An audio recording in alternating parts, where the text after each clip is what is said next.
नमस्कार दोस्तों, स्वागत है आपका साइट फॉर वर्ल्ड के ऑफिशियल लर्निंग प्लेटफॉर्म पर, जहां स्टूडेंट्स और जॉब सीकर्स के लिए करियर, टेक्नोलॉजी और प्लेसमेंट से जुड़ी इंडस्ट्री ओरिएंटेड और प्रैक्टिकल नॉलेज दी जाती है। अगर आप अपनी स्किल्स को नेक्स्ट लेवल तक ले जाना चाहते हैं तो आप बिल्कुल सही जगह पर आए हो। चलिए शुरू करते हैं आज का इम्पोर्टेंट सेशन। नमस्ते। चलो आज डेटा की एक सुपर इंटरेस्टिंग जर्नी पर चलते हैं। देखो, कंपनियों के पास ना डेटा का भंडार होता है, लेकिन सिर्फ डेटा होने से कुछ नहीं होता। असली चैलेंज तो उस रॉ डेटा को स्मार्ट डिसीजंस में बदलना है। तो रेडी हो? चलो देखते हैं ये सफर कैसे पूरा होता है। तो इस जर्नी को हम 5 सिंपल स्टेप्स में समझेंगे। सबसे पहले डेटा की ओवरलोड वाली प्रॉब्लम क्या है, फिर हम ETL यानी डेटा पाइपलाइन को देखेंगे, उसके बाद इंफॉर्मेशन मैनेजमेंट और नॉलेज मैनेजमेंट की बात करेंगे, और फाइनली हम देखेंगे कि ये सब मिलकर कंपनी के लिए बेहतर रिजल्ट्स कैसे लाता है। क्लियर है प्लान? ठीक है, तो सबसे पहले चलो इस बड़ी प्रॉब्लम की जड़ तक जाते हैं। डेटा का सही यूज करने के लिए ये समझना बहुत जरूरी है कि डेटा, इंफॉर्मेशन और नॉलेज तीनों अलग अलग चीजें हैं, सेम नहीं हैं।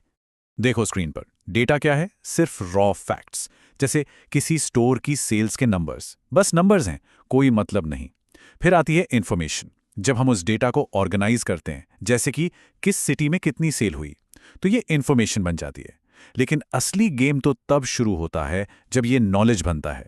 मतलब जब हम ये समझते हैं कि एक सिटी में सेल दूसरे से ज्यादा क्यों है।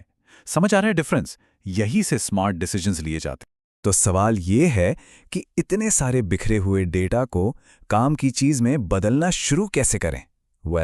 यहां पर एक बहुत इंपॉर्टेंट टेक्निकल प्रोसेस काम आती है। इसे कहते हैं ETL यानी एक्सट्रैक्ट, ट्रांसफॉर्म और लोड। इसको ना एक इंडस्ट्रियल ग्रेड प्लम्बिंग सिस्टम की तरह सोचो। जैसे गंदा पानी साफ होकर आता है, वैसे ही ETL डेटा के सैलाब को एक साफ सुथरी ऑर्गेनाइज्ड फ्लो में बदल देता है। ETL 3 आसान से स्टेप्स में काम करता है। स्टेप 1 एक्सट्रैक्ट, मतलब अलग अलग सोर्सेस से सारा डेटा खींच लो। स्टेप 2 ट्रांसफॉर्म, यहां डेटा को साफ किया जाता है, स्टैंडर्डाइज किया जाता है, एक जैसा बनाया जाता है। और स्टेप 3 लोड, अब इस तैयार डेटा को एक सेंट्रल जगह जैसे कि डेटा वेयरहाउस में डाल दो। सिंपल है ना? इन तीनों स्टेप्स में से जो ट्रांसफॉर्म वाला स्टेज है ना, वहां असली जादू होता है। फोकस कर रहे हो? यहीं पर बिखरे हुए डेटा को साफ सुथरा और काम का बनाया जाता है। सोचो, सिस्टम में 1 लिखा है, उसको मेल में बदलना, या क्वांटिटी और प्राइस से टोटल सेल अमाउंट कैलकुलेट करना, ये सब यहां होता है ताकि डेटा आगे एनालिसिस के लिए रेडी हो जाए। ओके, तो अब हमारे पास साफ और ऑर्गेनाइज्ड इंफॉर्मेशन है, लेकिन इसको मैनेज करने के लिए भी तो एक सिस्टम चाहिए, राइट? यहां से शुरू होता है इंफॉर्मेशन मैनेजमेंट का काम। इंफॉर्मेशन मैनेजमेंट यानी IAM, इसको आप एक सुपर ऑर्गेनाइज्ड डिजिटल लाइब्रेरी समझो। इसका बस एक ही गोल है, सही लोगों को सही टाइम पर सही इंफॉर्मेशन देना। सिंपल। अगर इसकी डेफिनेशन देखें तो IAM सिर्फ इंफॉर्मेशन कलेक्ट करना नहीं है, ये एक पूरा इंफ्रास्ट्रक्चर है, एक सिस्टम है जो ये श्योर करता है कि इंफॉर्मेशन सेफ रहे, ऑर्गेनाइज्ड रहे और जब भी जरूरत पड़े आसानी से मिल जाए। क्लियर हुआ? और जब IAM अच्छी तरह से इंप्लीमेंट होता है ना, तो इसके फायदे जबरदस्त होते हैं। डिसीजंस बेहतर होते हैं, टीम की एफिशिएंसी बढ़ जाती है, कंपनी के पैसे बचते हैं और जो भी लीगल रूल्स हैं वो भी आराम से फॉलो हो जाते हैं। चलो अब इस जर्नी के सबसे इंटरेस्टिंग और इंसान से जुड़े हुए स्टेप पर चलते हैं। इंफॉर्मेशन को असली ज्ञान यानी विजडम में कैसे बदला जाए। ये काम करता है नॉलेज मैनेजमेंट यानी KM, और ये सिर्फ डॉक्यूमेंट्स या डेटाबेस तक ही नहीं रहता। KM असल में लोगों के एक्सपीरियंस, उनकी स्किल्स और उनकी सीख को सेव और शेयर करने का तरीका है। तो यहां एक बहुत ही इंपॉर्टेंट डिफरेंस है, ध्यान से सुनना। इंफॉर्मेशन मैनेजमेंट चीजों को मैनेज करता है, जैसे फाइल्स और डेटा, जबकि नॉलेज मैनेजमेंट उस चीज को मैनेज करता है जो लोग जानते हैं। एक का फोकस सिस्टम पर है और दूसरे का फोकस लोगों पर। KM का सबसे इंपॉर्टेंट पार्ट है टैसिट नॉलेज को समझना। ये वो ज्ञान है जो लोगों के दिमाग में होता है, उनका सालों का एक्सपीरियंस, उनकी गट फीलिंग। इसको लिखना या समझाना बहुत मुश्किल है, लेकिन किसी भी कंपनी की असली ताकत यही होती है।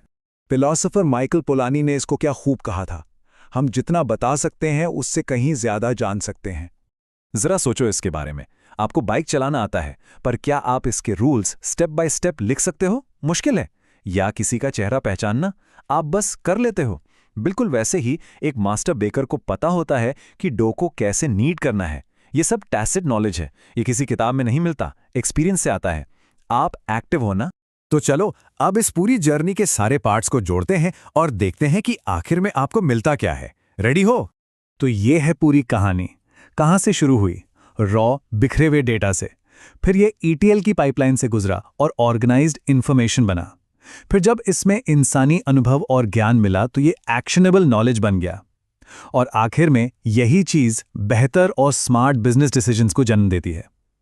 हर एक स्टेप अगले स्टेप की नींव है। समझ आ रहा है पूरा फ्लो? तो ये सब इतना जरूरी क्यों है? क्योंकि जो कंपनी इस पूरे प्रोसेस को मास्टर कर लेती है वो अपनी पूरी टीम की कलेक्टिव इंटेलिजेंस का फायदा उठा पाती है। इससे इनोवेशन तेजी से होता है, गलतियां कम होती हैं और प्रोडक्टिविटी रॉकेट की तरह बढ़ जाती है। और आखिर में ये एक जरूरी सवाल छोड़ जाता है जिस पर हर ऑर्गेनाइजेशन को सोचना चाहिए। क्या आपका डेटा सिर्फ स्टोर हो रहा है या वो सच में विजडम और बेहतर डिसीजंस क्रिएट? तो हमारे चैनल को सब्सक्राइब कीजिए और वीडियो को अपने दोस्तों के साथ शेयर जरूर कीजिए। कमेंट सेक्शन में अपना डाउट या नेक्स्ट टॉपिक लिखना मत भूलिएगा।